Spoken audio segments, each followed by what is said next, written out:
How can you go on a business trip abroad if you don't have a job? Aren't you embarrassed to lie like that? It's not a lie. I really am going overseas for work, I said. Well, then we're getting divorced, he said and walked out of the room. To him, it seems like working from home means I'm just being lazy and not really working. But I have a steady income and even help pay for our living expenses. Still, he doesn't see it that way. A few days after I got back from my business trip, I found divorce papers on my desk, already signed by him. If he can't understand me after all this time, there's no point in staying married, is there? So I signed the papers and went to the court. My name is Kelly Clarkson, and I'm 31 years old. My husband, Eric, is 34. We started dating in college and got married when I was 26. We were more like best friends than romantic partners, always speaking our minds. Sometimes that's good, but it can lead to unexpected problems. For me, the problem started when I talked to him about my dream. I've always wanted to run an online store selling imported goods. I got the idea while working part-time at a boutique as a student. I love foreign designs and was drawn to the unique items I saw there. After college, I aimed to open my own store, so I became a full-time employee at the boutique. Even with a full-time job, I couldn't give up on my dream. I really want to have my own shop filled with my favorite foreign goods and deliver them to customers. My parents and friends were supportive, saying things like good luck and you'll surely succeed. I thought Eric would understand and support my dream too. I tried to bring up the topic with Eric when he got home from work. Hey Eric, you know I've been talking about opening my own shop for a while, right? About that. Oh no, not this again. It won't work if you do it just like that. You should give up. Why would you say that? It's not just a sudden idea. I've been thinking about it for a long time. Impossible is impossible.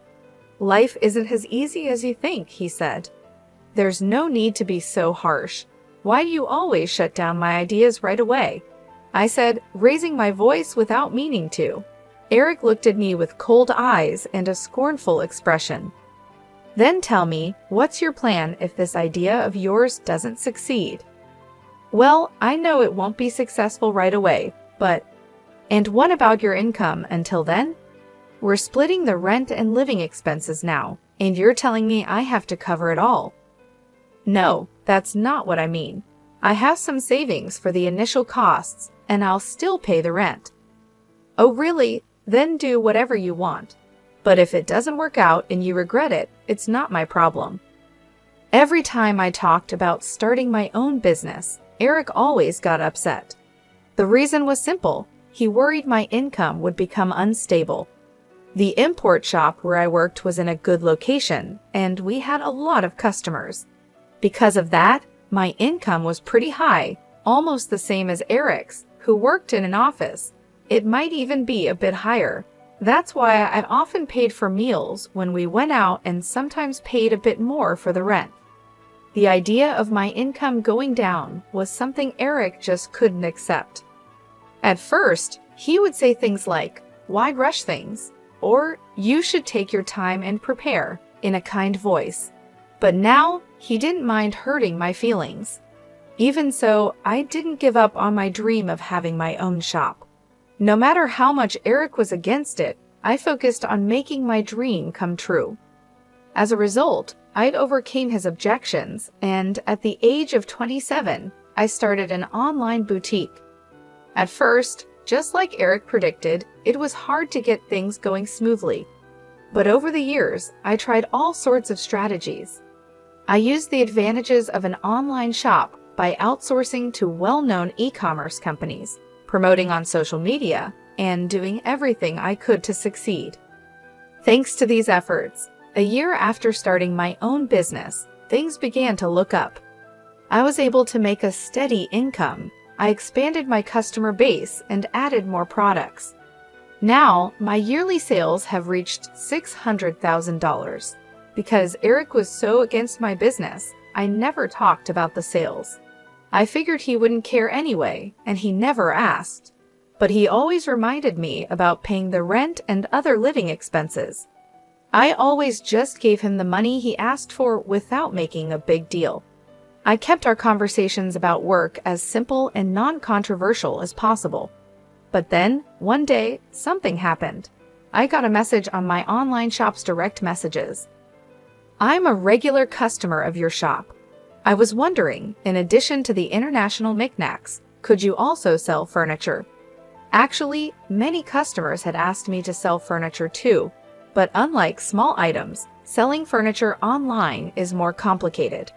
Furniture is more expensive, and things like the material are important.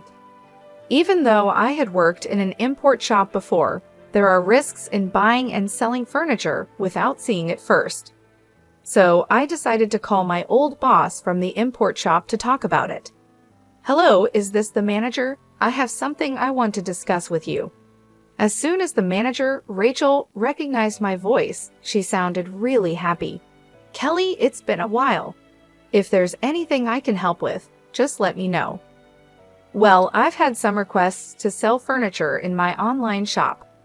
Furniture? That sounds like a big task. I was thinking of checking out the actual items before selling them. How did you find your products, Rachel? I see what you mean. I can definitely help with that. Rachel, who had connections with suppliers from other countries, offered to contact one of them and arrange for them to provide furniture for my shop. Because of my good relationship with Rachel, the overseas supplier was willing to help. I decided I would travel abroad to find the furniture. However, I couldn't just leave without telling my husband. So that night, I brought up the topic with Eric. "Eric, about the week after next, would it be okay if I away for about a week?" "A week? Why so long?" he asked. "Well, I might have to go abroad for work with Rachel from the shop I used to work at," I explained. "Abroad? If you're going to lie, at least make it believable," he said, sounding like he was mocking me. "What?" I asked, confused. He pointed at me with a mocking look on his face. "You're going overseas for work? You're almost unemployed. What are you even talking about?" "Wait a minute. You know I run an online shop, right? This trip is to find new items for the shop," I tried to explain. "So you think I'll just believe you if you say it's for work? Are you stupid? Your little shop won't get you far. Think what you want, but our sales are good and our customers are growing." "This trip is because a customer requested it," I insisted.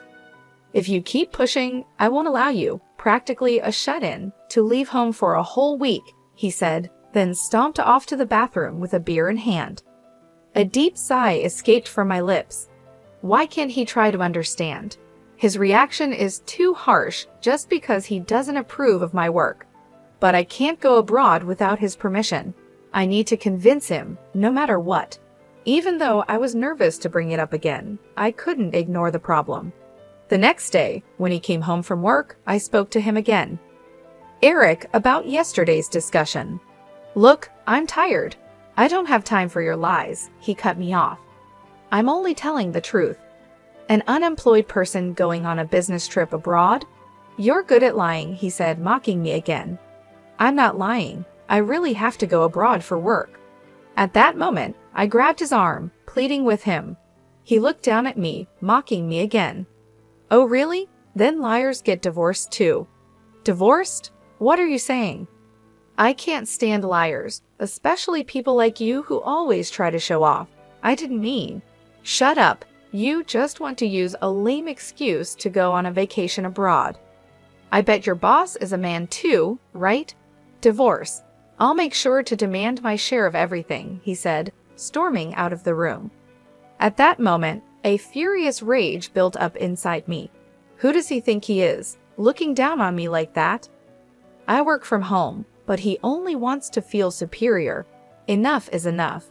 If he wants it that way, then I'll do what I want. So I stopped asking for his permission and decided to go on my business trip abroad as planned.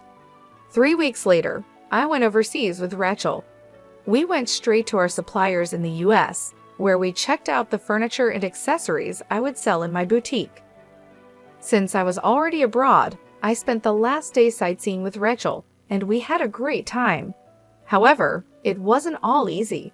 My phone was filled with angry messages from Eric. You didn't really go overseas, did you? Get back here now. I'll forgive you if you return today. Time's up. We're getting divorced, you worthless woman. Every message made me more annoyed, but I didn't reply. I knew that responding would only make things worse. When I get back, if he's willing to talk, we'll discuss it then. With that decision, I enjoyed a carefree week abroad. The business trip ended, and I said goodbye to Rachel at the airport and started my journey home. Facing Eric was awkward, but I prepared myself and opened the front door. I'm home, I called out. The house was dark and no one greeted me. As I walked into the living room, I saw laundry scattered on the floor with no place to step. Used dishes and instant noodle containers were piled up in the sink. Amid this mess, I noticed a piece of paper on the desk. What is this? I thought. It was a filled-out divorce paper. Beside it was a rough note that said, "To the cheating, jobless woman, I'm ending things with you.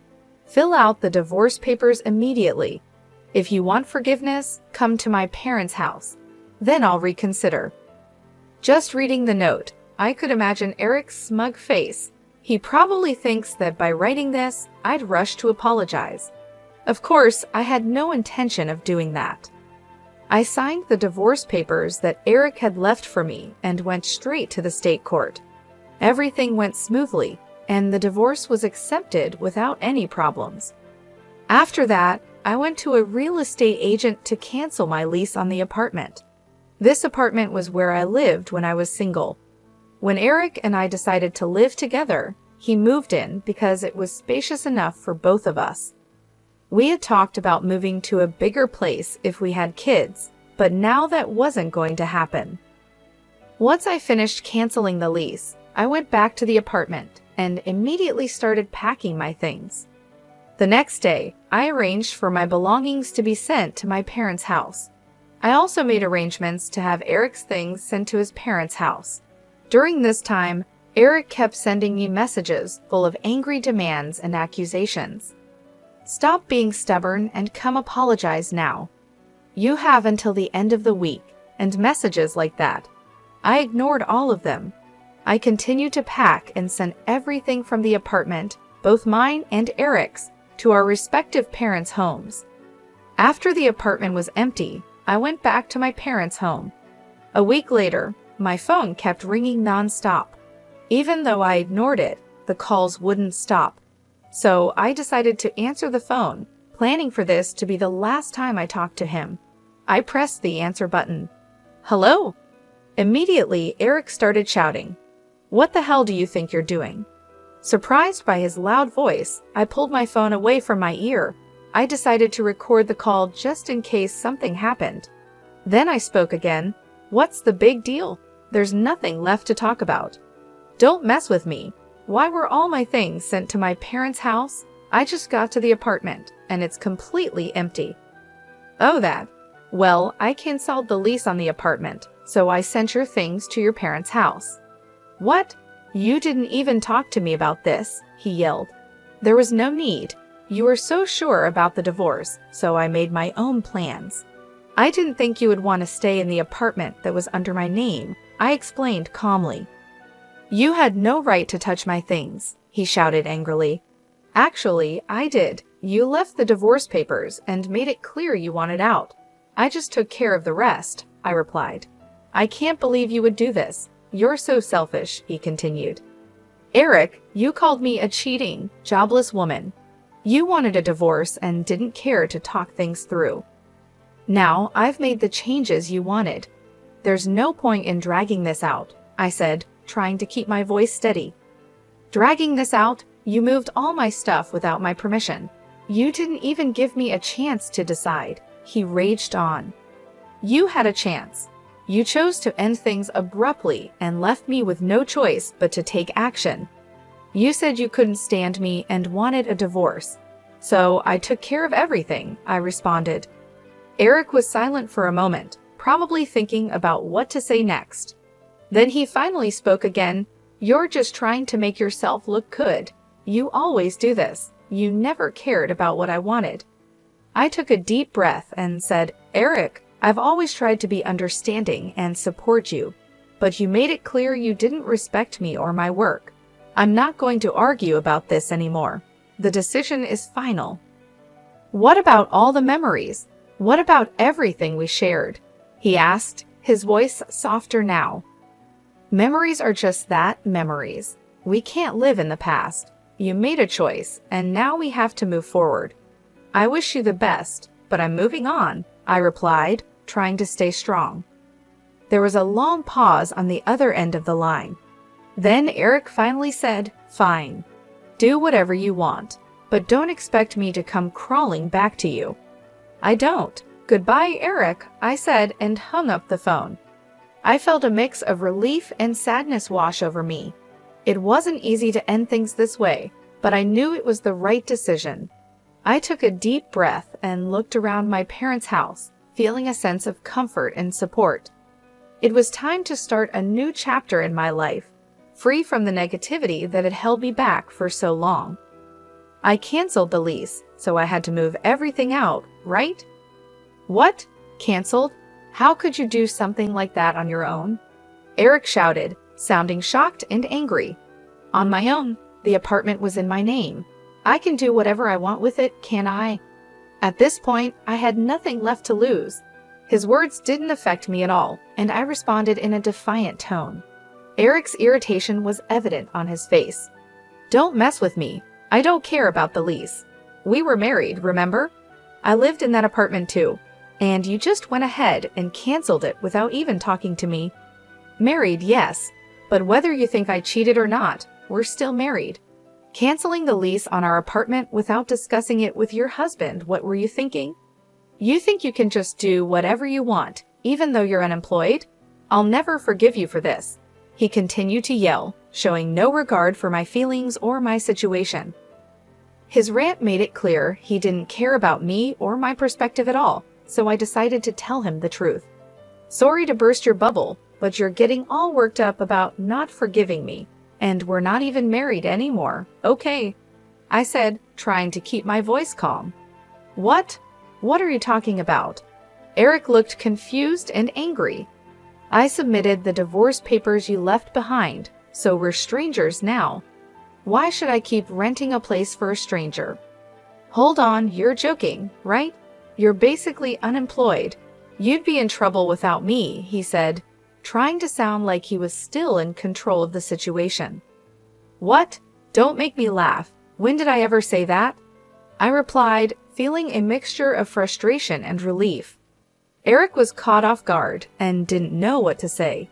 He stammered, trying to find the right words. Taking the opportunity to release my pent-up frustration, I continued, You've looked down on me all this time. I'm not the unemployed or jobless person you think I am. I didn't cheat on you. I was traveling abroad for work to find products for my customers. If you can't believe that, fine. But just so you know, I'll never forgive you. Well, wait a minute. Your online store, it's not like sales can just go up like that, he said, still trying to argue. I've been working hard for the past 5 years. You don't know anything about what I do, and you didn't even try to understand. You kept making assumptions and treating me like I was worthless. 5 years? He asked, clearly surprised. Yes, 5 years. Just so you know, I've been making many times more money than you. You looked down on me and belittled me. I don't want a marriage like this. You can live a miserable life on your own for all I care. Eric stood there, speechless. He didn't know how to respond. I could see the realization starting to dawn on him that he had been wrong about me all along. But it was too late for regrets. You've always tried to make me feel small and unimportant, I continued, feeling a weight lifting off my shoulders as I spoke. You never supported me or my dreams. All you cared about was being in control and making yourself feel superior. Wait, let's talk about this, he finally said, his voice softer now. I didn't realize how serious you were. It's too late for that, Eric. You made your choice when you left those divorce papers and decided to treat me like I didn't matter. I'm moving on, and I'm not looking back. But we were married. We have a history, he said, still trying to hold on to something. History is just that, history. We can't live in the past. You made it clear you didn't respect me or value our relationship. I'm done trying to make things work with someone who doesn't care about me. Eric looked like he wanted to say something, but he didn't. He just stood there, looking defeated and unsure of what to do next. I felt a sense of closure, knowing that I had finally stood up for myself and made a decision that was best for me. "Goodbye, Eric," I said, turning to leave. "I hope you find whatever it is you're looking for, but I won't be a part of it." As I walked away, I felt a mixture of relief and sadness. It wasn't easy to end things this way, but I knew it was the right decision. I had finally taken control of my life and my future. It was time to start a new chapter, free from the negativity and control that had held me back for so long. I took a deep breath and looked forward to the new opportunities and challenges that lay ahead, feeling stronger and more confident than ever before. I hung up the phone, deleted Eric's contact information, and blocked all ways for him to get in touch with me. It seemed he finally realized how many people were using my online store and how successful I had become. He even heard about my success through mutual friends. One day, he showed up at my parents' house, but I had no desire to see or talk to him anymore. Eric made the effort to come to my parents' house, but my dad turned him away at the door. Apparently, Eric's own parents found out about how badly he treated me and kicked him out of their house. Now, I heard he is renting an apartment near his job and spends his time just going back and forth between home and work alone. As for me, I decided to stay with my parents for a while. Thanks to my job, I can work from anywhere, and that is a real blessing. My parents' house is quite old and needs some fixing up, so I am planning to start renovation soon. I'm confident that my online store will continue to grow and thrive. Living at my parents' house gives me the freedom to focus on my business without worrying about anyone else. I can travel abroad whenever I need to find new products for my store. Even though I now have a divorce on my record, I don't regret choosing to follow my dreams over staying in a toxic marriage. I plan to keep working hard and repay the kindness of the people who have supported me along the way. Every day, I get to work in a peaceful environment, free from the negativity that used to surround me. I can finally concentrate on expanding my business and exploring new opportunities. My parents have been incredibly supportive, and their encouragement has been a huge help. I'm planning to use some of the money I've earned from my store to renovate their house and make it more comfortable for them. The online store is doing great. I've expanded my product range and attracted more customers, which has helped increase sales significantly. I'm excited about the future and all the possibilities that lie ahead. Without the burden of a controlling partner, I feel more empowered and ready to take on new challenges. I've also reconnected with old friends who have been supportive and encouraging. They're happy to see me doing well and pursuing my passions. It's been refreshing to spend time with people who genuinely care about me and my happiness. Traveling has become a big part of my life now. I often go abroad to find unique products for my store.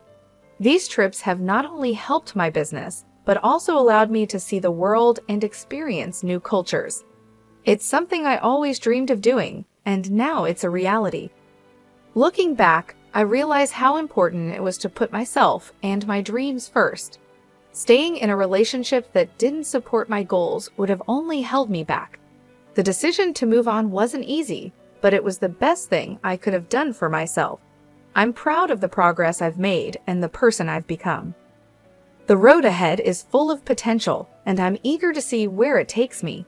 My focus now is on growing my business, taking care of my parents, and enjoying the freedom to live life on my own terms. I'm excited about the future and grateful for the opportunities that lie ahead.